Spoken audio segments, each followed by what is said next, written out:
चलो बेटा पढ़ना स्टार्ट करें।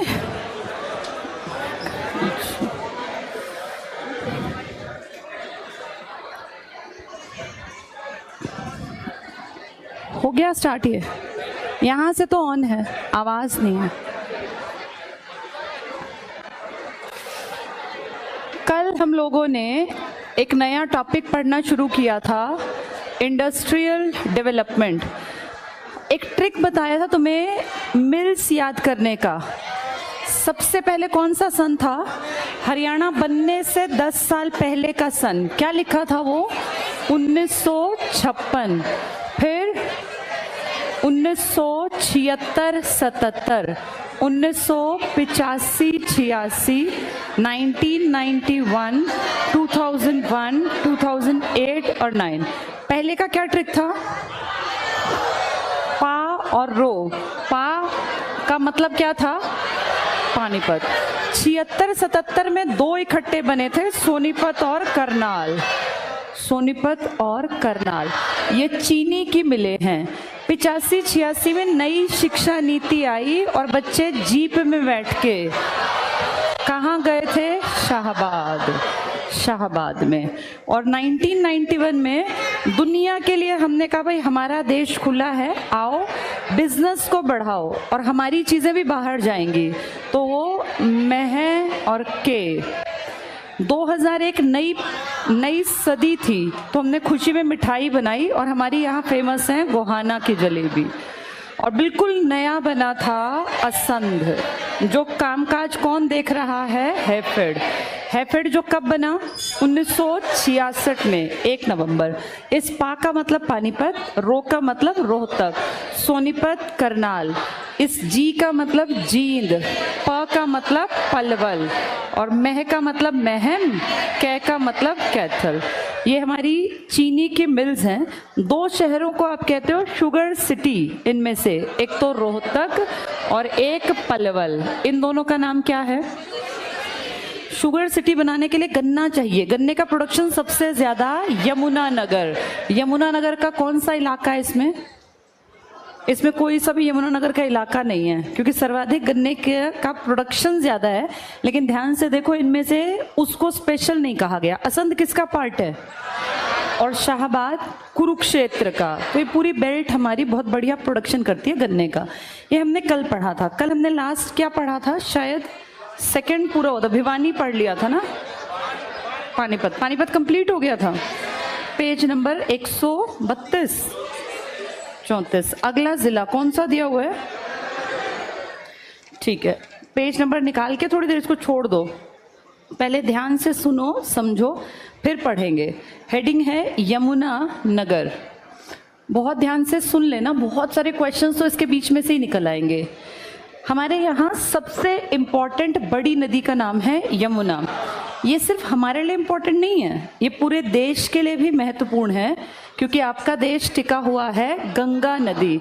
देश की 40% आबादी इस नदी से प्रभावित है, चाहे वो खेती के मैदानों के रूप में हो या यहाँ पे कोई बिजली बनाने का काम हो या किसी भी तरीके से। आप दुनिया की पहली बड़ी आबादी में से एक रिवर के ऊपर 40% डिपेंड करती है आपकी पॉपुलेशन। तो आप सोचो इस रिवर की इंपॉर्टेंस कितनी ज़्यादा है और इस रिवर में कितनी ही ढेर नदियाँ आके मिल जाती हैं, लेकिन उनमें सबसे लंबी नदी का नाम है यमुना। और हम प्राउड से कहते हैं कि हमारी भी सबसे महत्वपूर्ण नदी कौन सी है? यमुना। इस नदी की खास बात है, ये 12 मासी है, यानी 12 के 12 महीने इसमें पानी रहता है। और किसी भी नदी के आगे अगर 12 मासी लिखा जाता है तो सीधी इसको जोड़ लेना कि भैया ये नदी कहीं ना कहीं पहाड़ों से, और कैसे पहाड़ों से निकली होगी? जो बर्फीले पहाड़ हैं, क्योंकि बर्फ ही साल भर लगातार पिघल के बारिश पे जो रेन फेड होती हैं वो नदियां साल भर नहीं चलती। तो बर्फीले पहाड़ों से कहीं ना कहीं निकल के यमुना नदी तुम्हारे यहाँ आती है। ये यहाँ से आगे फिर यूपी निकल जाती है, दिल्ली में भी है, फिर यूपी निकल जाती है। तो तुम्हारे यहाँ टोटल मिला के अगर देखें तो 1376 किलोमीटर इसकी लंबाई है। 1376 है या 67 है? 76 है, ठीक है, 1376। कई बार ऐसा होता है कि बहुत दिन हो जाते हैं पढ़े हुए, तो डाटा थोड़ा डिजिट्स आगे पीछे हो जाते हैं। ये ठीक लिखा है मैंने 1376 इतने किलोमीटर है, पर सारी हमारे हरियाणा में नहीं बहती, हमारे यहाँ यमुनानगर से निकलना स्टार्ट करती है अपने यहाँ एंट्री, और फिर पूरी बेल्ट कवर करती करती करती फाइनली एक गांव पड़ता है हसनपुर। कहाँ पड़ता है ये? हाँ, पहले ये फरीदाबाद का पार्ट था, लेकिन अब ये जब से पलवल अलग हुआ इसमें पड़ता है। यहाँ से लास्ट गांव है, और इसके बाद जब ये मुड़ती है तो ये माना जाता है कि भैया अब अगला गांव यूपी का है। कई बार आपने सुना ना बॉर्डर पे गांव है कि एक गांव के बीच में दूरी 1 किलोमीटर, एक लेकिन दिल्ली का गांव है, एक हरियाणा का, ऐसे बहुत सारे इलाके हैं। तो ये हसनपुर गाँव है लास्ट। हसनपुर आपको हरियाणा के हर जिले में मिल जाएगा। एक हसनपुर फेमस है सोनीपत का, जिसकी आंगनबाड़ी सबसे एडवांस्ड है। ये हसनपुर फेमस है इस यमुना का अंतिम पड़ाव हरियाणा के अंदर। ये नदी हम सब जानते हैं, यमुना इसका नाम इसलिए है क्योंकि कुछ लोग कहते हैं कि भगवान यम, जो यमराज हैं, ये उनकी बहन है, तो इसलिए इसका नाम पड़ा यमुना। तो यमुना यम की बहन है, और इतिहास कहता है वैदिक काल की ये सूर्य की पुत्री है। ये देखा जाए तो लॉजिक क्या है, लेकिन फिर भी मान्यता है तो मानते हैं कि ये सूर्य की पुत्री है, यम की बहन है, और भारत की सबसे लंबी नदी की सबसे लंबी सहायक नदी है। मैंने भारत की सबसे लंबी में ब्रह्मपुत्र का नाम नहीं लिया क्योंकि वो आपके यहाँ से ओरिजिनेट नहीं होती, वो आती है तिब्बत के आसपास मानसरोवर की झील से। ऐसे ही मैंने इंडस का नाम नहीं लिया, सिंधु का, जबकि उन दोनों की लंबाई ज्यादा है। सिंधु की लंबाई लगभग 2900, ब्रह्मपुत्र की भी लगभग 2900, एक 2880 है, एक 2900, तो 120 किलोमीटर। यहाँ हमें जानने की जरूरत नहीं है। हमारे देश में मेन बहने वाली गंगा 25-25 किलोमीटर, अगर ये ना मिले तो 25-10 किलोमीटर, कोई सा मिल जाए, 2500 के आसपास का मिलेगा। पहली प्रायोरिटी पर 25-25 याद कर लो कि इसकी गंगा की लंबाई है 25-25। इसकी सबसे लंबी सहायक नदी की लंबाई है 1376। अब जब ये यमुना नगर था ना पहले, तो लोगों ने कभी सोचा ही नहीं कि यमुना की एंट्री पे इसका नाम बदल दें। इसका पहला नाम आपको मुस्लिम इलाके जैसा लगेगा, और उस टाइम पर इसका नाम हुआ करता था अब्दुल्लापुर। इस नाम की यहाँ मार्केट भी डेवलप हुई थी, बहुत बड़ी मंडी, टिम्बर मार्केट। आज यमुना नगर की बात करें तो अब इसको अब्दुल्लापुर के नाम से नहीं बल्कि यमुना नगर के नाम से जाना जाता है, और इसने अपनी एक पहचान बना ली पूरे भारत में। इनफैक्ट इंटरनेशनल लेवल पर भी यमुना नगर, एज सच गुड़गांव जैसा तो नहीं, लेकिन हाँ इसकी चीज़ें बाहर तक एक्सपोर्ट होती हैं। आपके यमुना नगर की सबसे पहली बड़ी पहचान, जैसे पानीपत की रिफाइनरी बड़ी थी, फिर NFL पढ़ा, फिर कैप्टिव संयंत्र पढ़ा, ऐसे यमुना नगर की बात आती पहली चीज़ आपके दिमाग में आनी चाहिए शुगर की बहुत बड़ी जो कामकाज है। कौन सी जगह थी वो? सरस्वती लाहौर में एक बहुत बड़े लेवल पे प्रोडक्शन कि भाई चीनी बनाएंगे, इसकी मिल लगाई गई जगह जगह। तुम्हारे यहाँ भी यमुना नगर के आसपास इसका कामकाज हुआ, और एक ज़माना था जब इससे ज़्यादा प्रोडक्शन कहीं भी चीनी का था ही नहीं। तो पहली पहचान तो शुगर, दूसरी पहचान इसकी यमुना नगर की, यहाँ बहुत बड़े लेवल पे जो ये पल्प होता है ना, पल्प पता है, जो लकड़ी को पानी में डुबो देते हैं, और जो उसका ऊपर का ये बार हटा के उसका जो लुगदी जिसको आप बोलते हैं, जिससे कागज बनता है, इसको इंग्लिश में पल्प कह देते हैं। तो जो आपका पेपर का कामकाज है ना, पेपर का, वो इसी से तो पेपर बनता है। पेपर इंडस्ट्री बहुत बड़े लेवल पर आपके पूरे देश में पेपर प्रोड्यूस होता है, और क्योंकि दुनिया के दूसरी, अब तो पहली बड़ी आबादी, पढ़ने लिखने का काम, हर चीज़ में कागज़ का इस्तेमाल, तो कागज़ का एक कामकाज आपके यहाँ बहुत पहले से था। इसकी हिस्ट्री थोड़ी सी जानते हैं कि क्या था ये। आपके यहाँ पंजाब में कोई आदमी था जिसने पेपर के ऊपर कामकाज किया, छोटे लेवल पे, कोई जानता नहीं था। एक बहुत अमीर घराना जिसका नाम था अवंता ग्रुप्स, उन्होंने बहुत, जैसे आज आप अंबानी अडानी का नाम लेते हैं, एक ज़माने में अवंता ग्रुप था। तब हम आज़ाद नहीं हुए थे, हमने आज़ादी से पहले देखो TITS पढ़ा था 1943 में। 1939 में ये क्या नाम था उसका, रामकृष्ण डालमिया सीमेंट। ऐसे ही एक आदमी था। एक तो आपके यहाँ लोकल छोटा सा स्टेशनरी का कामकाज, एक बड़े लेवल पर एक ग्रुप जिसका नाम है अवंता। ये TH साउथ में त के लिए इस्तेमाल करते हैं, वहाँ त के लिए TH लिखा जाता है, तो अवंता ग्रुप। इसका जो मालिक था उसने सबसे पहले महाराष्ट्र में एक पेपर की मिल लगाई कि जिसमें पेपर बनता था, तो उसने अपना नाम रखा था वहाँ पर ये अपना बल्लारपुर एरिया था बेसिकली, ये बल्लारपुर। तो ये कहाँ पड़ेगा बल्लारपुर का एरिया? महाराष्ट्र। इसने उस मिल का नाम रख दिया बल्लारपुर पेपर मिल्स। काम बढ़ने लगा। उसने 3 यूनिट कर ली महाराष्ट्र में, जैसे जिसका काम अच्छा चलता है वो काम को हमेशा बढ़ाता है। इसके बाद ये पास में गया उड़ीसा में, इसने अपनी 1 यूनिट और लगाई। फिर इसने जो आज का तेलंगाना उस जमाने का आंध्र प्रदेश था, 1 और यूनिट लगाई, 5 हो गई। साउथ की बेल्ट में ये हीरो बन गया कि भाई सबसे ज्यादा कागज और स्टेशनरी का सामान जो है वो अवंता ग्रुप वाले बनाते हैं। किसी किसी चीज में नाम नहीं हो जाता, जैसे आप लोगों को याद हो ना हो, पहले एक पेंसिल चलती थी HB की, पूरे देश में HB की ही पेंसिल का डंका बजता था। आजकल तो पता नहीं कितनी दुनिया भर की पेंसिल्स आ गई। ऐसे पहले पेन में रेनॉल्ड्स के पेन हुआ करते थे, उसको एक शान माना जाता कि भैया इसके पास रेनॉल्ड्स का पेन है। या 15 रुपए का पायलट का पेन आता था, वो वाइट से ऑफ वाइट से कलर का ना, लिमिटेड थे। आज इतनी दुनिया इन बिजनेस में है कि आप नाम याद ही नहीं कर पाएंगे। लेकिन जिस जमाने की मैं बात कर रही हूँ 1945, तब तक आप आज़ाद भी नहीं हुए, तब कहाँ कागज़ का और इन सब का नाम था। तो इस अवंता ग्रुप वाले ने बल्लारपुर जो महाराष्ट्र का एरिया था, यहाँ अपनी पहली यूनिट लगा के साउथ कवर कर लिया। भाई उड़ीसा, महाराष्ट्र में 3 यूनिट और तेलंगाना। फिर इसको फील हुआ कि उत्तर भारत में भी कोई बड़ा कोई इस तरह का था नहीं, छुटपुट छुटपुट पंजाब जैसे एरिया में थे, तो क्यों ना मैं वहाँ जाके देखूँ, क्या पता मेरा बिजनेस फैल जाए। और इस तरह इस सीरीज को चलते चलते 1969 में, यानी तब हरियाणा नया नया बना होगा। हरियाणा कब अस्तित्व में आया? 66 में ना, तो तुम्हारे यहाँ बहुत कामकाज नहीं था। 1969 में इस आदमी ने आके यहाँ अप्रोच किया और इसने कहा यहाँ के लोकल मार्केट में किसकी पकड़ मजबूत है। तो बताया कि भाई यहाँ एक बिजनेस छोटा से लेवल पे Punjab paper and pulp, messrs Punjab paper and pulp उसका पूरा नाम था, वो करते हैं। ये जाके उनसे मिला, इसने बताया देखो जी मेरा तो ये बहुत बड़ा बिजनेस है, साउथ में मेरी बहुत मजबूत पकड़ है, अगर आप चाहो, आपको इससे लगता हो कंपनी बहुत नहीं बढ़ पा रही है, इतना आपके पास पैसा नहीं है, मेरे पास पैसे की कोई कमी नहीं, मैं इसको एक्वायर कर लेता हूँ, जितनी इसकी कीमत है उससे ज्यादा कीमत आपको दे दूंगा। आपके यहाँ जो कंपनी चल रही थी छोटी सी, उसका नाम था श्री गोपाल। अब एक छोटे से किसी आदमी ने अपना ऐसी कामकाज शुरू किया था, तो उसने श्री गोपाल कंपनी के मालिक को उस जमाने में जो उसकी कीमत थी उससे कई गुना कीमत दी और कहा उत्तर भारत में मेरी 1 यूनिट सेटअप हो जाएगी, मैं इसको एक्वायर करके थोड़ा सा पैसा लगा के जमा जमाया काम चलाना आसान होता है। तो श्री गोपाल की जो कंपनी थी जो पल्प और पेपर का काम करती थी पंजाब की, अब वो किसके हाथ में चली गई? अवंता ग्रुप के मालिक के हाथ में। और अवंता ग्रुप तो पहले से एक्सपीरियंस्ड है, उसने कितनी यूनिट नीचे काम कर रखी हैं। इसने हेडक्वार्टर आपके यमुनानगर में नहीं लगाया, इसने अपना हेडक्वार्टर बनाया जो आज आपका सबसे एडवांस शहर है, जिसे आप कहते हैं गुरुग्राम। तो देखो कहाँ से कहाँ चीजें घूमती हैं। अब्दुल्ला, ये बल्लारपुर कहें तो आंसर क्या होगा? महाराष्ट्र। हेडक्वार्टर कहें तो नाम होगा गुड़गांव। और यूनिट कहाँ लगी हुई है? यमुनानगर। 3 अलग अलग बातें हैं ये। जो यूनिट लगी वो यमुनानगर में, हेडक्वार्टर बना हमारे गुड़गांव में, और असली जो इनकी जड़ें हैं वो कहाँ थी? महाराष्ट्र में। फिर इसका नाम बदल के कर दिया बल्लारपुर इंडस्ट्रीज लिमिटेड। तो BILT लिख देते हैं, LT का मतलब है लिमिटेड, LT। बल्लारपुर पुराना नाम, बल्लारपुर का एरिया आपके यहाँ नहीं है, बल्लारपुर है महाराष्ट्र में। इंडस्ट्रीज के अवंता ग्रुप के मालिक हैं, इन्होंने दुनिया भर की इंडस्ट्रीज लगा ली। और लिमिटेड कि अब ये लिमिटेड फर्म है, इसके कई मालिक होंगे, इसका पूरा बोर्ड होगा, ट्रस्ट होगा। तो ये इस तरीके से देखो आपके यहाँ बिल्ट का कामकाज चला।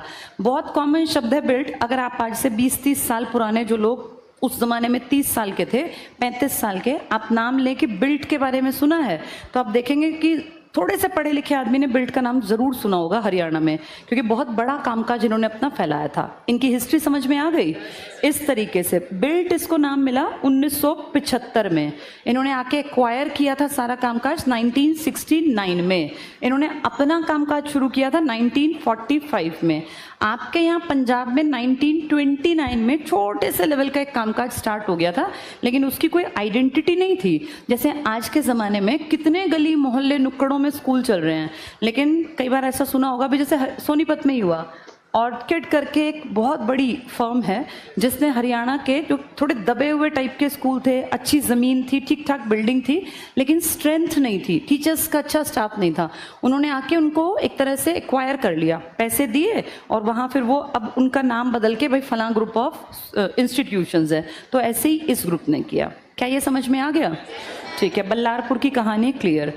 इस जो ये बड़ा कामकाज हो गया पेपर का, इसमें पेपर से जुड़ा कामकाज है। यहाँ रिफाइंड ऑयल जो आजकल सबको पता है कि नहीं खाना चाहिए, इससे जुड़ा कामकाज, पेपर की कटिंग की यहाँ मशीनें हैं। तो देखते देखते बिजनेस फैल गया, और जहाँ बिजनेस फैलता है वहाँ रोजगार भी फैल जाता है। तो यमुनानगर में औद्योगिक इकाइयाँ लगने लग गई। यमुनानगर में लोग आके अपनी छुटपुट कंपनी या कोई फैक्ट्री या इस तरह की चीज़ें बनाने लग गए, और इस तरह देखते देखते यमुनानगर एक विकसित जिले की स्टेज पर आ गया। ये थी इसकी दूसरी बड़ी बात। पहली बड़ी बात क्या थी इसकी? अभी क्या बताया था? पहला, सबसे पहले शुगर के बारे में बात की। अब दूसरी बड़ी बात क्या है? बल्लारपुर। तीसरी बात है यहाँ पर जो ये प्रोफेशनली यूज़ करते हैं ना, बहुत सारी ऐसी गैसेस होती हैं जो इंडस्ट्रीज़ में काम आती हैं। तो इंडस्ट्रियल गैसेस का उत्पादन करने लग गया आपका हरियाणा का यमुनानगर। इंडस्ट्रियल गैसेस की कीमत ज़्यादा होती है और हर किसी के लिए अवेलेबल नहीं हो सकती है। इनका इस्तेमाल सिर्फ इंडस्ट्री चलाने वाले लोग ही करते हैं। तो यहाँ क्योंकि इंडस्ट्री खूब बढ़ रही थी तो किसी ने ये भी एक बिजनेस डाल दिया।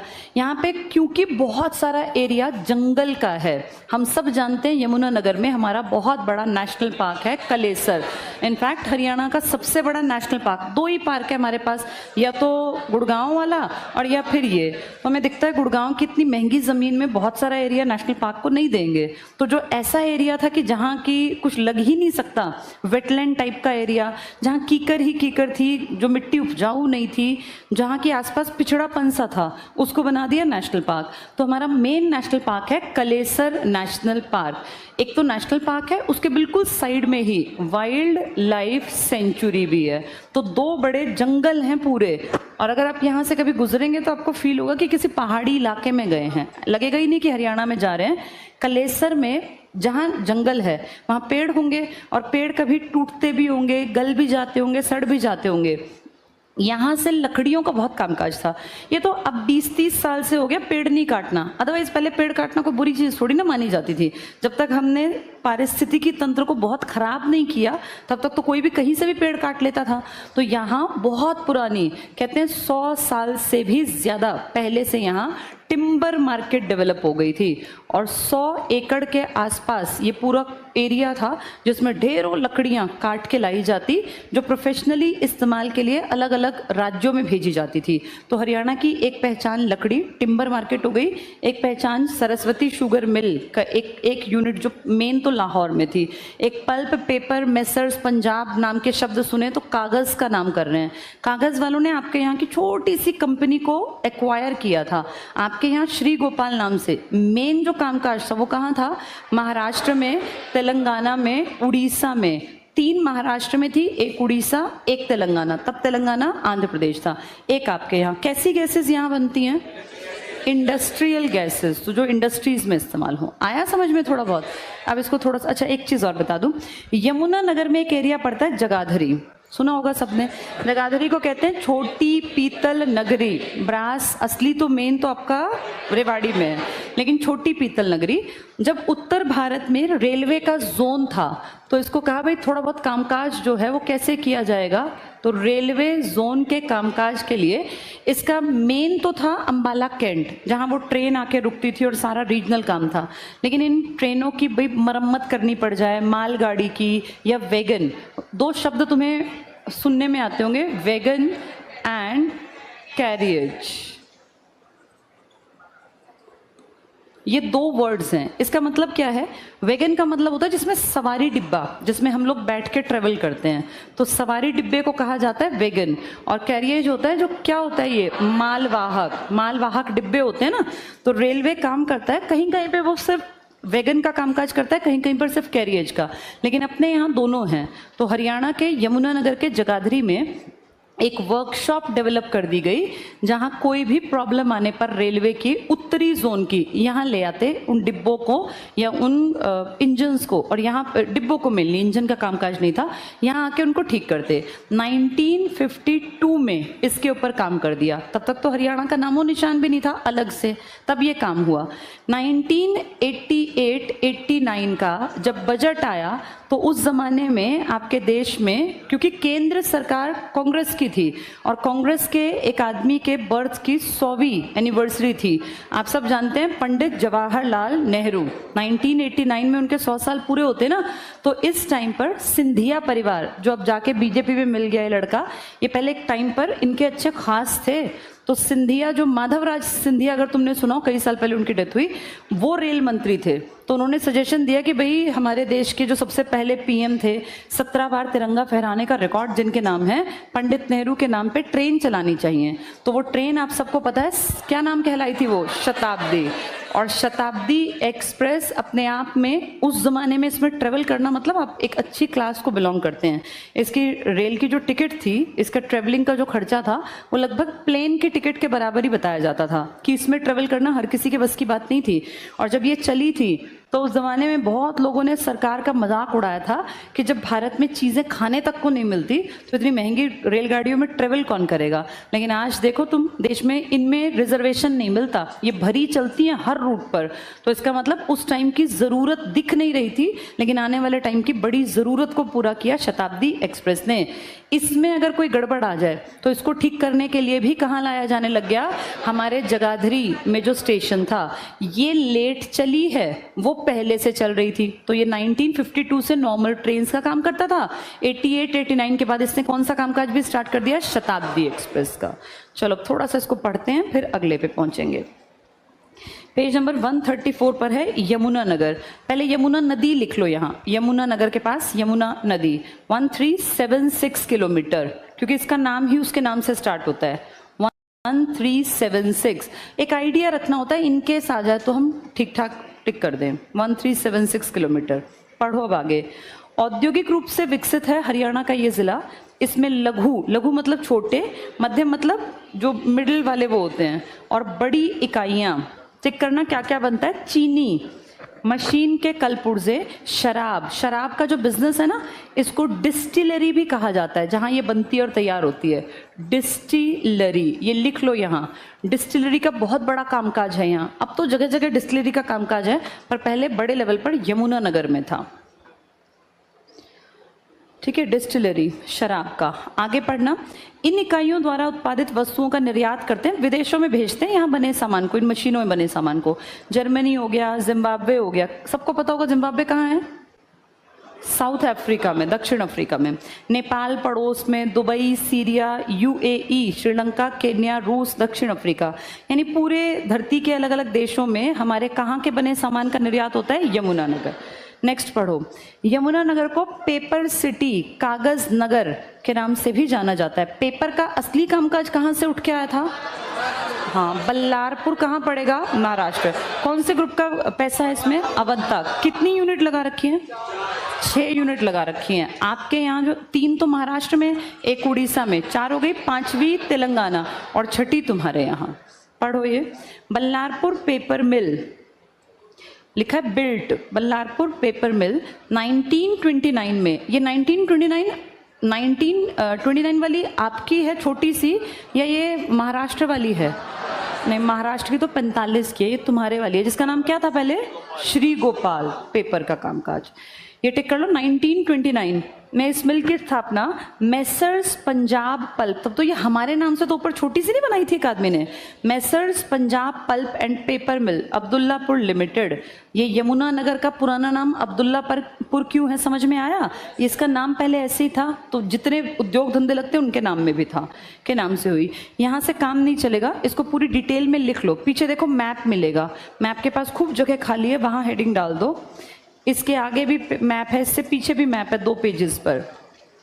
ऊपर लिख लो साफ साफ BILT, 5-7 बातें हैं बस। BILT, built. पॉइंट्स में लिख लेना। फर्स्ट पॉइंट में लिखो बल्लारपुर महाराष्ट्र में है। सबसे बड़ी बात तो यही है कि तुम्हारे यहाँ नहीं है, बल्लारपुर महाराष्ट्र में है। नेक्स्ट पॉइंट में लिखो फाउंडेड इन 1945। कब स्थापित हुई ये बल्लारपुर वाली? 1945। पंजाब की बात नहीं कर रहे, उसकी बात कर रहे हैं, महाराष्ट्र वाले की। Founded in 1945। ठीक है, नेक्स्ट लिखो किसने इस पे पैसा लगाया? लाला करमचंद थापर। इसी का तो ग्रुप है वो, जैसे अंबानी एक ग्रुप है पूरा, अडानी ग्रुप है, उनके नाम पर। इस आदमी का नाम अलग था, लाला करमचंद थापर। करमचंद थापर, अच्छे कर्म किए थे, काम चल निकला। करमचंद थापर, इन्होंने किस सन में मिल लगाई है? 1945। आज़ादी से पहले इतना पैसा होना दिखाता है कि ये बैकग्राउंड से अमीर था। करमचंद थापर ने 45 में लगाई। यहाँ लिख लो इन्होंने क्या नाम रखा? Ballarpur papers, Ballarpur papers and straw board mills limited.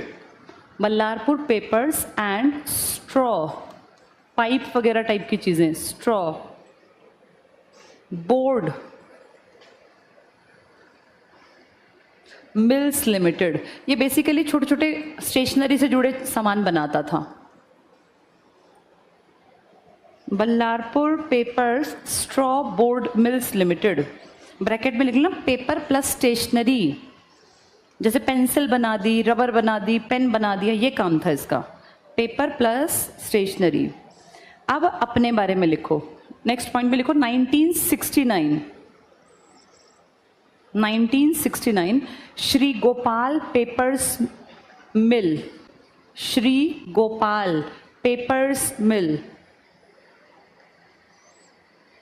Was merged, मिला दी गई, वॉज मर्ज्ड विद, किसके साथ मिला दी ये? हाँ, अवंता ग्रुप की। क्या नाम था अवंता वाली का?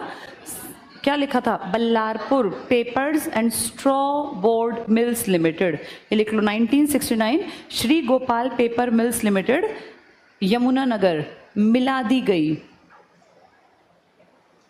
किसके साथ? बल्लारपुर पेपर्स के साथ। नेक्स्ट पॉइंट में लिखो 1975 नाम पड़ा BILT। उससे पहले तो ये क्या नाम से खोल के बैठे थे पंजाब वाले? श्री गोपाल। वो अपना काम कर रहे थे, उसे स्ट्रॉ और उन सबका लंबा चौड़ा। इसके बाद उन्होंने भी नाम बदल लिया। क्या नाम किया? 75 में लिख लो बल्लारपुर इंडस्ट्रीज लिमिटेड 1975। यहीं लिख लो अवंता ग्रुप। अब ये पूरा ग्रुप बन गया था बड़ा, अवंता ग्रुप, ठीक है। यहीं लिखना 6 यूनिट हैं, अभी प्रेजेंट में 6 यूनिट हैं इनकी। 3 महाराष्ट्र, 1 उड़ीसा, 1 तेलंगाना और 1 हरियाणा के यमुनानगर में। 6 यूनिट, 3 महाराष्ट्र, 1 उड़ीसा, 1 तेलंगाना और 1 यमुनानगर हरियाणा। अब वो पूछेंगे बल्लारपुर इंडस्ट्रीज का तुम्हारा हेडक्वार्टर कहाँ है? तो हाँ, ये भी लिख लो, हेडक्वार्टर गुड़गांव। अब हमें इनके अपना जिला याद रखना है, बाकी राज्य एक आइडिया रख लेना, क्योंकि पेपर थोड़ा टफ बनाने की कोशिश करेंगे। सारे क्वेश्चंस कितनी बार पूछेंगे? आसान आसान 50 बार आ चुके। तो कितनी यूनिट है इस बल्लारपुर वाले की? 6। उत्तर भारत में कौन सी यूनिट है इसकी? हम। बाकी सारी कहाँ हैं? उड़ीसा में, महाराष्ट्र में और तेलंगाना में। आपके यहाँ कौन सा छोटा सा ग्रुप काम कर रहा था? श्री गोपाल। वो श्री गोपाल वाला कब से काम कर रहा था? 1929। इसका मतलब पंजाब वाले ने पैसा पहले लगाया। इसने कब पैसा लगाया? अवंता वाले ने, हाँ, थापर ने 1945 में। फिर ये आपके यहाँ कब आया? 1969। फिर इसने नाम कब बदला? 1975 में इसने नाम बदल दिया। वापस आ जाओ पेज के ऊपर। अब इसमें कोई भी क्वेश्चन आए तो तुम्हारे नंबर ना कटें। बल्लारपुर से जुड़ा क्वेश्चन हर तरीके से तुम कर सकते हो, चाहे वो 29 पूछे, 45 पूछे, और कौन से सन याद रखने हैं? 69 और 75। 1929 में क्या हुआ था? श्री गोपाल ने messrs Punjab pulp and paper नाम से एक यूनिट, छोटी सी यूनिट लगाई अपने घर के पीछे ही। फिर उसको 1929 से 1945 में किसने पैसा लगाया? अवंता ग्रुप में। क्या नाम था उस आदमी का? लाला करमचंद थापर। उसके कर्म अच्छे थे, उसका काम चल गया।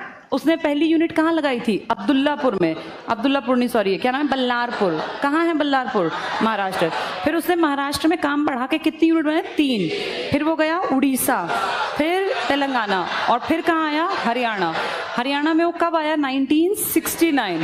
पहले से चलते श्री गोपाल के 1929 के बिजनेस को उसने एक्वायर कर लिया पैसा देके, और फिर 1975 में उसने अपना नाम बदल दिया। क्या कर लिया? बल्लारपुर इंडस्ट्रीज लिमिटेड, जिसका हेडक्वार्टर कहाँ है? हाँ, यूनिट कहाँ है? यमुनानगर, और जिसकी शुरुआत कहाँ से हुई है? बल्लारपुर, जो कि महाराष्ट्र में। तो इसका पूरा बैकग्राउंड हमें क्लियर है। चलो अब वापस आ जाओ अपने टॉपिक पर, यमुनानगर। तो अब दोबारा पढ़ के देखो, बल्लारपुर बिल्ट, अगर पूछे बिल्ट को नाम कब मिला BILT? 1975, लेकिन काम कब से चल रहा था? 1945। हमारा छोटे लेवल का काम 1929 से। पढ़ो अब, बल्लारपुर बिल्ट पेपर मिल, 1929 में इसकी स्थापना Messrs Punjab pulp and paper mill Abdullapur के नाम से हुई, लेकिन फिर ये बहुत जल्दी एक्वायर कर लिया। किस सन में? 1969 में। अब पढ़ना आगे। वर्तमान में इस मिल में 7 पेपर मशीन है, ये कोई पूछने नहीं वाला, सिर्फ तुम्हें समझाने के लिए। 2 कटिंग प्लांट हैं, 3 लैमिनेशन मशीनें हैं और एक आधुनिक CSC प्लांट है। यानी ये कामकाज होता है स्टेशनरी का, कागज का और इस तरह का। आगे पढ़ो। इस मिल में वनस्पति घी बनता है, ये टिक कर लो, वनस्पति घी भी, रिफाइंड तेल भी, कॉस्टिक सोडा, लिखने और मुद्रण करने के कागज का उत्पादन। तो हरियाणा में कागज आते ही यमुनानगर में पहुंचना है। नेक्स्ट चेक करना, यमुना गैसेस लिमिटेड। कैसी गैसें यहाँ पर? औद्योगिक, उद्योगों में काम आने वाली। तो औद्योगिक गैसों के उत्पादन में इसकी स्थापना टिक कर लो, सन 1973। 75 में तुमने नाम क्या किया था? बिल्ड। उससे पहले 69 में क्या हुआ था? एक्वायर। उसी बीच में, एक्वायर होने के बीच में ये बन गई थी 73 में, गैसेस वाला। इसको डबल टिक कर लो, 73। 88 में इसका नाम बदलकर यमुना गैसेस और केमिकल्स लिमिटेड कर दिया गया। फिर पढ़ना, इस कंपनी ने 1975 में औद्योगिक गैसों के उत्पादन में अग्रणी, 73 में बनी है और 2 साल बाद नंबर 1 थी ये पूरे देश में, 75 में। नेक्स्ट पढ़ो, सरस्वती शुगर मिल। ये आपके यहाँ की यूनिट है या लाहौर की है? वो तो हम अलग हुए तब जाके हमें मिली। पढ़ो, सरस्वती शुगर मिल की स्थापना 1933 में, आज़ादी से बहुत पहले, लाहौर में की गई थी। यमुनानगर में स्थापित ये मिल सरस्वती औद्योगिक सिंडिकेट लिमिटेड की एक इकाई है। यहाँ टिक कर लो, यमुनानगर वाली सरस्वती। अब सरस्वती के बारे में क्या जानते हैं हम? सरस्वती कब लगी थी ये? 1933 में। और अब इसका नाम क्या है? इसका हेडक्वार्टर कहाँ है सरस्वती वाली का? अब तुम्हारे यहाँ नोएडा में। लिख लो इसके बारे में, पिछले पेज पे फिर से हेडिंग डाल दो एक, कुछ नहीं है, 2-3 पॉइंट है इसके। लिखो सरस्वती शुगर मिल्स, क्योंकि एक ही यूनिट है इसलिए पॉइंट भी ज्यादा नहीं है। Saraswati sugar mills, first point में लिखो 1933 में बनी, ब्रैकेट में लाहौर में लिख लेना। हेडक्वार्टर लिख लो नोएडा। किसी और चीज का हेडक्वार्टर भी नोएडा में कुछ था, क्या था? तुम्हारे यहाँ पे जब NFL आया 5 साल बाद आया था। तुम्हारे यहाँ कब आया था? 1979। इससे पहले कहाँ था ये? 1974 में। कहाँ शुरू हुआ था? नोएडा में। तो ऐसे ही ये नोएडा लिख लो, हेडक्वार्टर नोएडा।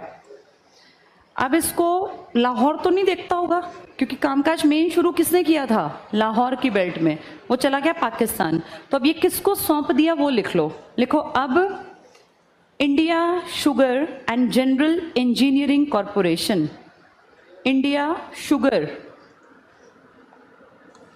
क्योंकि अब भारत का है ना ये। India sugar and general engineering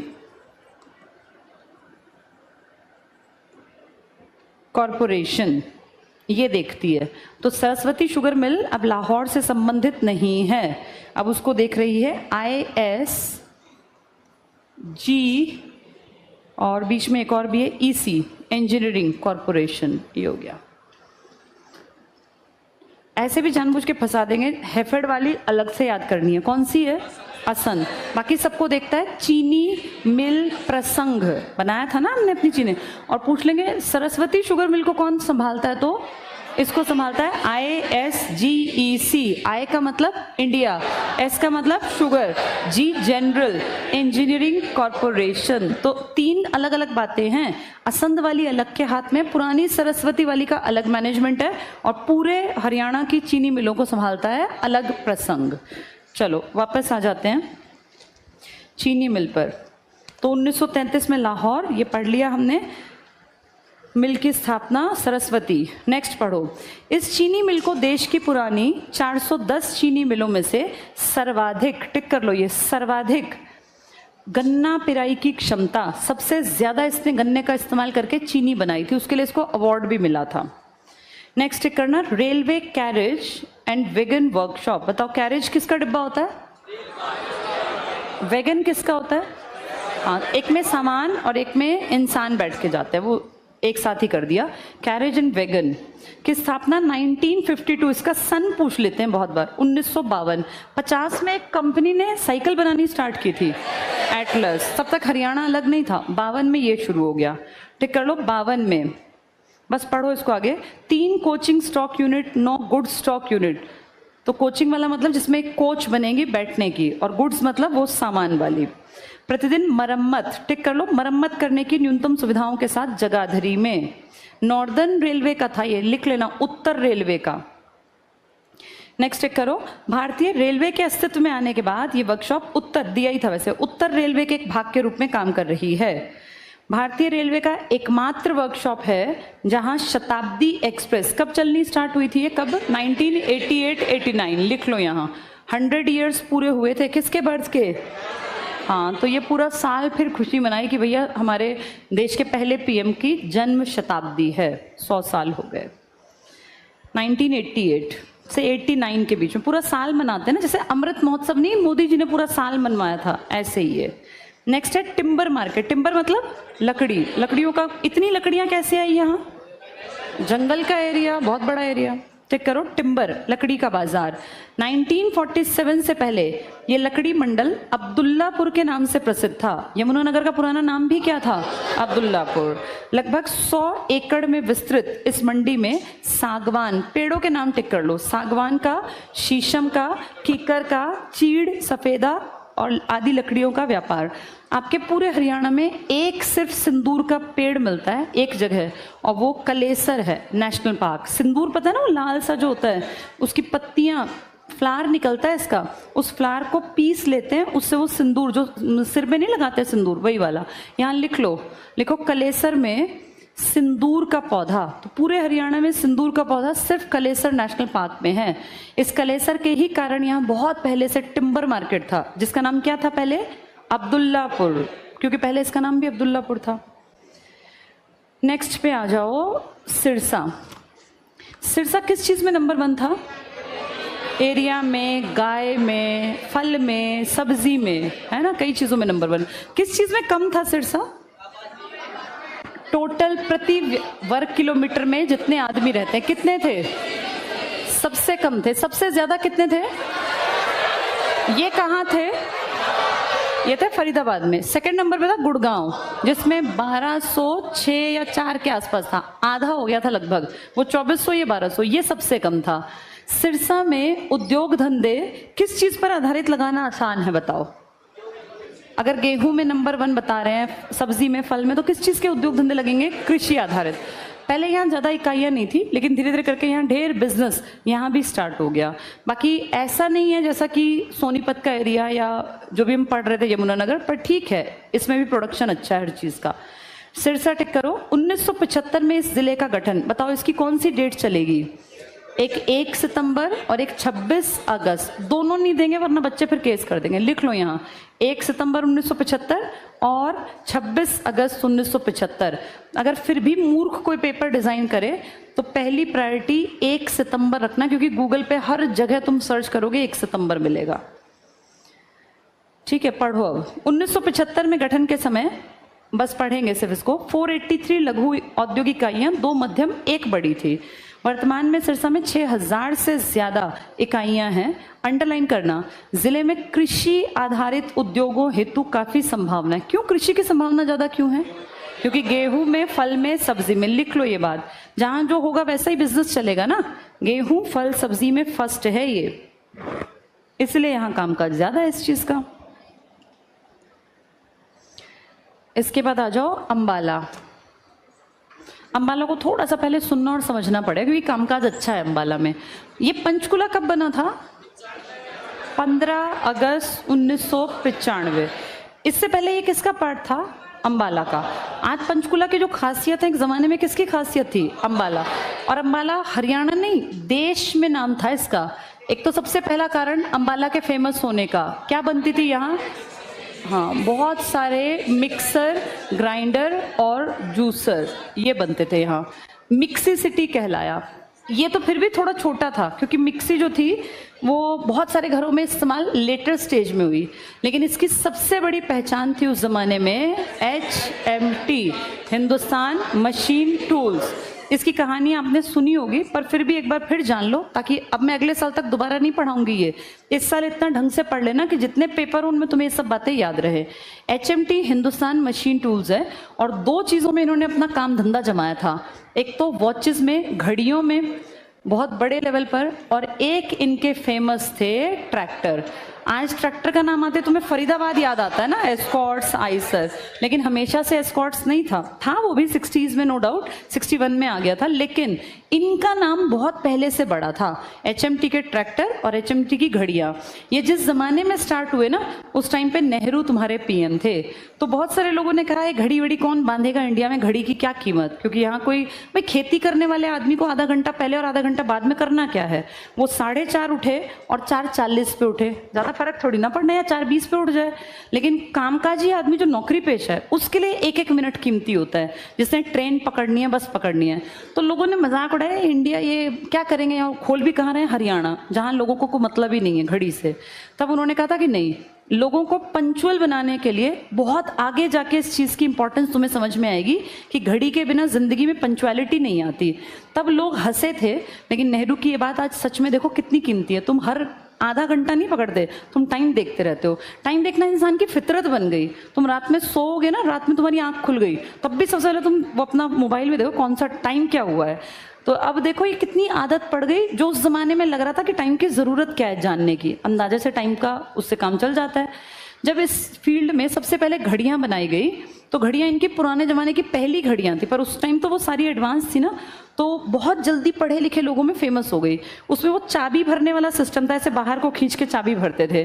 तो शादी ब्याह में सबसे पहले इसका चलन चला था कि जो दूल्हा होगा उसको लड़की के पिताजी या भाई जो है वो घड़ी उसको पहनाएंगे। तो तब ये ट्रेंड चला। देखते देखते उस टाइम हमारी आबादी 50-60 करोड़ थी।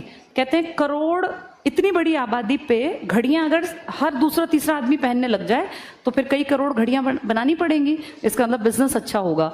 तो वहां से ये ऐसी सीरीज पकड़ी कि जिसके घर में शादी ब्याह होते वो घड़ियां जरूर देने लग गया। इसका बिजनेस चल पड़ा। पढ़ा लिखा समाज घड़ी की कीमत पहचान गया। शादी ब्याह में अब जो कोई अनपढ़ भी है तब भी उसको घड़ी मिल रही है, तो घड़ियों का बिजनेस चल पड़ा, बहुत बढ़िया चला। और इंडिया की नंबर 1 घड़ी एक ही कंपनी घड़ी बनाती थी, वही चल रही थी HMT।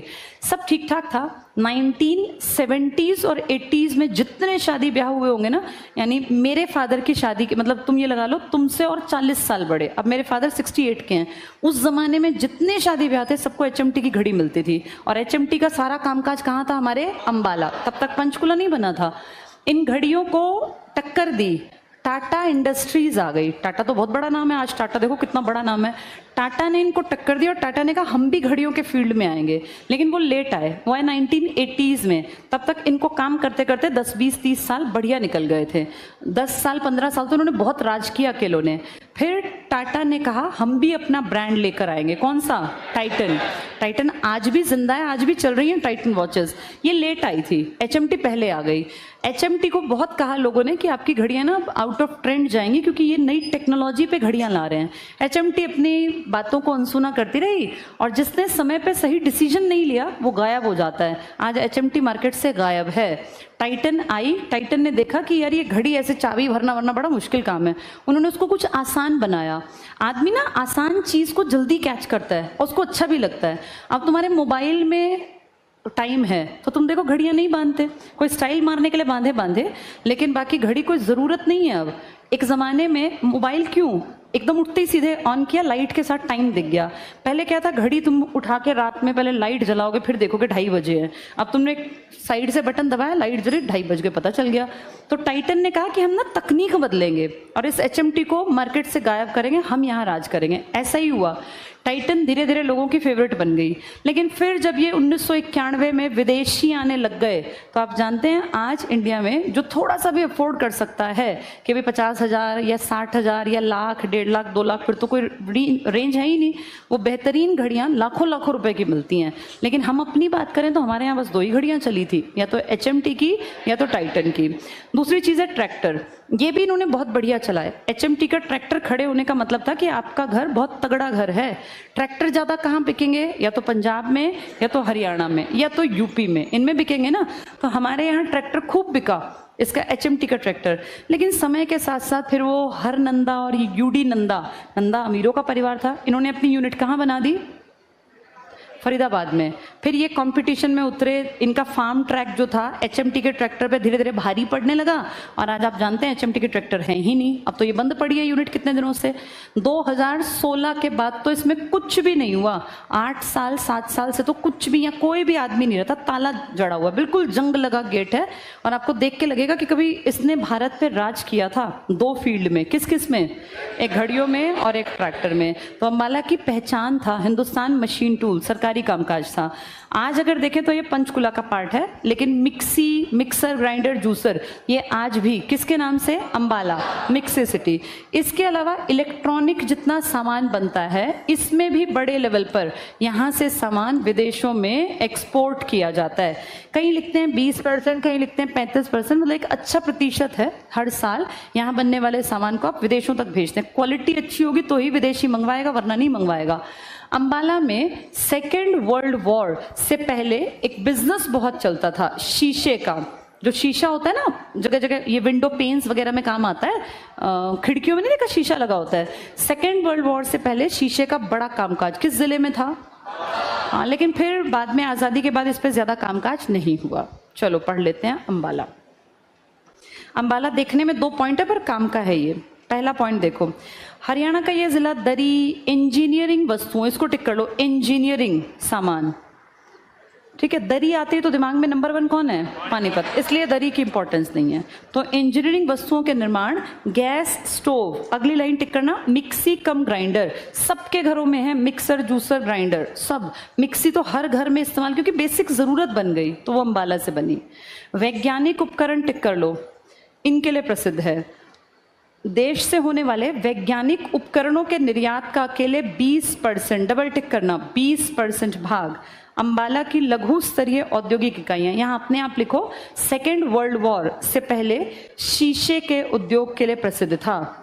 सेकेंड WW लिख लो, वर्ल्ड वॉर से पहले शीशे के उद्योग, या शीशा उद्योग लिख लो, कुछ भी, शीशे उद्योग के लिए फेमस था, प्रसिद्ध था, ठीक है। अब एचएमटी किसका माने, अंबाला का या पंचकुला का? अब पंचकुला, क्योंकि पिंजौर में है। तब जब लगा तब किसकी यूनिट थी, हाँ, तब अंबाला की यूनिट थी। इसमें यहीं पे अगले पेज पे हेडिंग डाल दो HMT। जब पंचकुला पढ़ेंगे तो लिखना नहीं पड़ेगा, क्योंकि पहली यूनिट तो अंबाला की थी। HMT सामने लिखो, Hindustan machine tools, Hindustan machine tools लिखो। पिंजौर, तो पहले पिंजौर अंबाला का पार्ट था, पंचकुला का पार्ट है पिंजौर। घड़ी plus tractor, watches plus tractor, 43 एकड़ में फैला था ये, 43 एकड़, यानी देखो सरकार ने कितनी जमीन बर्बाद कर रखी है। ये क्या था, सीमेंट कॉर्पोरेशन, CCI, कौन सी जमीन ली थी ये, सीमेंट कॉर्पोरेशन ने। चरखी दादी का नहीं, सीमेंट फैक्ट्री ले ली। कब से पड़ी है वो, 1981 से खाली पड़ी है। अब ये HMT कब से खाली पड़ी है, 2016 से। अब पीछे कह रहे थे कि किसी बिजनेसमैन को दे देंगे, भाई कुछ तो पैसा आएगा, खाली पड़ी में क्या हो रहा है, वेस्ट ही है वो। तो यहाँ लिख लो 43 एकड़ 1963 में लगी थी ये। सबसे पहले घड़ी बनी थी 1963, जबकि टाइटन तो बहुत लेट आएगी। टाइटन कब आएगी, 80 के बाद। तो सोचो 63 से और 80 तक देश में कौन सी घड़ियां अकेली चली हैं, अकेली HMT। तो HMT हर घर में थी। यहाँ लिख लो 1963। इसी में अगला लिखो, ट्रैक्टर की यूनिट लगी 1972 में, घड़ी पहले ट्रैक्टर बाद में।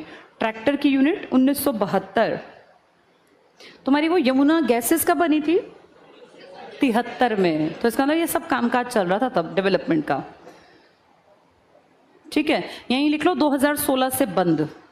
तो 43 एकड़ बंद पड़ा है 2016 से, जहां पहले घड़ी बनाई गई 1963 में और फिर ट्रैक्टर बने 1972 में।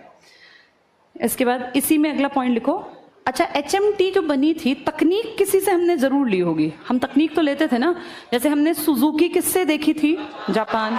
हमने होंडा किससे देखी? जापान। अब ये जो घड़ी बनी ना, इसमें भी जापानी कंपनी ने हमें असिस्ट किया। आज जैसे तकनीक में नंबर 1 चाइना है, पहले एक जमाना था जब हर चीज made in Japan, made in Japan, तो जापान की घड़ियों में से भी हमने उठाया था। लिखो यहाँ HMT प्लस जापान की सिटीजन वॉच कंपनी, उनकी कंपनी का नाम था सिटीजन वॉच, नागरिकों की घड़ी, सिटीजन वॉच कंपनी जापान की थी। इन्होंने 1961 में कोलैबोरेशन कर लिया था, यानी जब यूनिट खोली। कब खोली थी वो घड़ी वाली? 1963 में। तो 2 साल पहले पूरा समझा काम धंधा कैसे जमेगा, क्या तकनीक, कैसे बनेंगी घड़ियां, 1961 में। इसका मतलब तकनीकी मदद किसने की? हमारी जापान। जापान देखो कितना काम किया इसने हमारे लिए, घड़ियों में हमारी मदद की, और बाइक्स में इसने हमारी मदद की, और गाड़ियों में। इन 3 चीज़ों में इनसे देश समाज बहुत आगे जाता है। तो 1961। नेक्स्ट पॉइंट में लिखो 1970-80 में घड़ियों की नंबर 1 कंपनी थी ये, इसकी टक्कर में कोई नहीं था। 63 से लेके 80 तक अकेली ने राज किया। जितनी बिकती घड़ी, घड़ी का मतलब ही था HMT की घड़ी, 80 तक। नेक्स्ट पॉइंट में लिखो 1980s में, 80 के दशक में टाटा की टाइटन घड़ी आ गई। 1980 के दशक में टाटा की टाइटन आ गई। आज HMT बिल्कुल गायब हो गई है, लेकिन टाइटन अभी भी चल रही है। टाइटन देखा ना, वॉचेस अभी भी ऐड आते हैं। इसका मतलब वो तकनीक पे काम कर रहे हैं। किसने काम करना बंद कर दिया? HMT। इसका अंतर समझ में आता है? HMT सरकारी थी, सरकार को चिंता थोड़ी ना होती है, जो चल रहा है ठीक है। टाटा की क्या थी? प्राइवेट। टाटा ने क्या किया? विदेशों में जाके कौन सी कंपनी बढ़िया, कैसे क्या करना है। HMT एक बार लग गए, उसके बाद सब नालायक हो जाते हैं, कोई काम नहीं करता। तभी देखो सरकारी चीजें बंद हो गई। HMT के ट्रैक्टर तो बंद हो गए, लेकिन ये जो UD नंदा का था, एस्कॉर्ट्स, आइसर पे जो पैसा लगा, वो तो वैसे का वैसा है, वो तो रोज बढ़ ही रहा होगा। इसका मतलब प्राइवेट कंपनी अपने मुनाफे को बढ़ाने के लिए नई नई तकनीक लाती है, इंजीनियर्स के ऊपर पैसा लगाती है। सरकारी कंपनी खुल गई, फिर चाहे वो कहीं, तुम अपने आप देखो, मोबाइल का बिजनेस तो तुम्हारे सामने का है। BSNL का किस किसने कनेक्शन लिया है? इक्का दुक्का कोई मिलेगा, कितनी, चाहे वो कितनी अच्छी सर्विस दे दें, लेकिन हमें लगता है कि नहीं यार BSNL में मजा नहीं है, सब भागते हैं प्राइवेट सेक्टर। ऐसा ही इनके साथ हुआ। लिख लो टाइटन आ गई। तो किस सन में हमारी HMT खात्मे की तरफ चल पड़ी? 80 के बाद। उसके बाद धीरे धीरे बंद, कब बंद हो गई ये पूरी तरह? 2016 में। ठीक है, अंबाला का टॉपिक पूरा हुआ। रोहतक को समझा देती हूँ, कल पढ़ लेंगे फिर इसको किताब से, ताकि हमें कल फिर टाइम मिल जाए।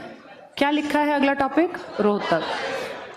हरियाणा में पहली बार एक CM 10 साल, ये दूसरा भी 10 साल हो जाएंगे अब, ठीक ठाक रहा तो, लेकिन उससे पहले सिर्फ एक आदमी था, लगातार 10 साल चला। कौन था? हाँ, भूपेंद्र सिंह हुड्डा। 10 साल से भी ज्यादा राज किया है हरियाणा में लोगों ने CM की कुर्सी पर, लेकिन वो किश्तों में है, कभी 4 साल, कभी 1 साल, कभी 2 साल, कभी 5 साल। हुड्डा पहला आदमी था जो लगातार टिका रहा इस कुर्सी पर। अब दूसरा नाम मनोहर लाल खट्टर का भी इसमें शामिल हो गया। रोहतक के एरिया का पूरा जीर्णोद्धार कर दिया था इस आदमी ने। रोहतक के आसपास पहले इतना एडवांस थोड़ी ना था। आज तुम रोहतक जाओ, कितनी बढ़िया कनेक्टिविटी है चारों तरफ, शहर के चारों तरफ की सड़कों की वो देखो कितनी बढ़िया है। पूरे शहर का देख के दिखता है। जैसे कई बार इन पे ब्लेम लगा कि इन्होंने अपने CM के टाइम के दौरान जितना डेवलपमेंट किया वो लिमिटेड अपने आसपास के एरियाज का किया, चाहे कुछ भी किया। मेरा तो ये मानना है कि जहाँ का जो मंत्री हो वो चाहे अपने अपने एरिया का विकास कर ले, उतना भी तो कर ले। अब हरियाणा जैसे एरियाज का क्या करे? यहाँ दूर नहीं जाते, मैं सोनीपत की बात करती हूँ। सोनीपत में जैसे बारिश होती है, ये अपने बाहर निकलते ही थोड़ा, और सेक्टर की हालत देखना, ये तो सोचो कि चलो ये तो एडवांस्ड एरिया नहीं है, सेक्टर तो सबसे शहर का बढ़िया पॉश इलाका माना जाता है। सेक्टर 14 जहां खुद आपके कभी कैबिनेट मंत्री के पद पे रह चुके लोग भी रहते हैं, MP रहते हैं आपके, उस सेक्टर की कोठियां बनी हुई हैं। वहां एक हल्की सी बारिश के बाद इतना ब्लॉकेज है पानी का कि वहां गाड़ी ऐसा लगता है तैरती हैं, चलती दिखती नहीं है, सच में इतनी बुरी हालत। तो जो लोग ये ब्लेम लगाते हैं ना कि अपने इलाके का विकास किया। शर्म तो उनको आनी चाहिए जो उस पद पे भी रह गए और अपने इलाके का विकास भी नहीं किया। और तो कुछ क्या किया होगा, कितना खाया होगा ये सोचो इन्होंने कि इनसे अपने एरिया का डेवलपमेंट नहीं हुआ। तो ये जो कहते हैं इस तरह की बातें, आज सीएम कहाँ का है? करनाल का। करनाल के आसपास की तस्वीर उनको बदल लेनी चाहिए थी, चाहे कोई ब्लेम लगाता रहे। अगर मिनिस्ट्री अपने टाइम में अपनी डेवलपमेंट एरिया की कर दे तो सब एरिया के मिनिस्टर कभी ना कभी बने होंगे, वो अपने शहर को चमका के चले गए होते। ये बेहद शर्म की बात है कि कैबिनेट मिनिस्ट्री में इतना पैसा आता है, इतने फंड्स आते हैं, तब भी अगर उस कैबिनेट मंत्री का एरिया पिछड़ा हुआ है तो इसका मतलब लोगों ने बेवकूफ़ी की उसको मंत्रालय तक पहुंचा के, उसको उतना आगे तक पहुंचाना ही नहीं चाहिए था। जो रोहतक है इसके आसपास इंडस्ट्रियल डेवलपमेंट के पूरे चांसेस हैं, कारण इसके आसपास का एरिया इतना ज़्यादा लुभावना है कि कोई भी विदेशी आके अपना पैसा यहाँ लगा सकता है। पढ़ाई लिखाई की अगर बात करें तो एक ज़माने में, अब तो चलो किसने नाम ले लिया, अब सोनीपत बढ़ गया, क्योंकि सोनीपत में ये ओपी जिंदल ने बहुत नाम कमाया। दुनिया, तुम वर्ल्ड लेवल पे अगर चेक करोगे ना, नंबर 1 लॉ की यूनिवर्सिटीज़ में तो ये नंबर 1 कहलाती है। कुछ भी कहें, चाहे यहाँ सोनीपत का एक आदमी ना पढ़ता हो, लेकिन पहचान तो सोनीपत की है। ऐसे ही अशोका यूनिवर्सिटी, साउथ इंडिया का एक बहुत पैसे वाला ग्रुप, जहाँ बहुत महंगी फीस है, दुनिया भर के बच्चे आके विदेशों से वहाँ पढ़ रहे हैं। तो आज अगर एजुकेशन की बात करें तो कौन लीड में आ गया? सोनीपत। पर सोनीपत से पहले आपके यहाँ लीड किसके पास थी? रोहतक। इसमें ढेरों इंस्टीट्यूट से, हरियाणा की MDU 1976 में, इसके अलावा स्टेट लेवल के ढेरों हम लिखेंगे वो सारे, कोई विजुअल आर्ट्स पे काम करता है, कोई आर्किटेक्चर पे काम करता है, कोई फाइन आर्ट्स पे काम करता है। सिर्फ आपके राज्य स्तर के बहुत सारे इंस्टीट्यूट्स हैं यहाँ जो कला और संस्कृति को बढ़ावा देने के लिए। तो कहाँ बनाए गए ये सारे? रोहतक में। रोहतक में पढ़ाई लिखाई के नाम पे देश के सबसे बड़े IIM, Indian institute of management, जहाँ से पास आउट करने का मतलब ही है कि आप में बहुत ज़्यादा लायकियत है, क्योंकि इसकी एंट्री बहुत टफ होती है। तो ये सारी चीज़ें दिखाती हैं कि लगातार पढ़ाई लिखाई में, इंडस्ट्रियल डेवलपमेंट में किसने लीड ली थी। इसके अलावा अगर बात करें राजनीति की, तो जितने आपके राजनेता आज तक हुए हैं, आप देखना उनमें से मैक्सिमम लोगों ने रोहतक के आसपास की बेल्ट पे या तो वो संबंधित रहे हैं या काम किया है। रोहतक में ही पड़ता है महम, जहाँ वो कौन सा चबूतरा था? चौबीसी, जहाँ 24 गांव की एक ज़माने में पंचायत बैठती थी। और चाहे कोई चौधरी देवीलाल जी रहे हों, चाहे कोई हुड्डा रहे हों, चाहे कोई भी रहा हो, अब थोड़ा सा ट्रेंड बदल गया क्योंकि करनाल की तरफ की बेल्ट में सिख कम्युनिटी ज़्यादा है। अदरवाइज जब आपके CM चाहे बेरी झज्जर के थे और चाहे रोहतक के आसपास के, सब लोग आके अपनी शुरुआत यहाँ आशीर्वाद लेके करते थे कि अगर 24 चबूतरे पे पहली आपने एक तरह से हाजिरी नहीं लगाई ना, तो आपका राजनीति में करियर बहुत अच्छा नहीं बनना है। तो इन सबसे दिखता है कि रोहतक हर चीज़ में आगे रहा होगा। कल इसको पढ़ लेंगे।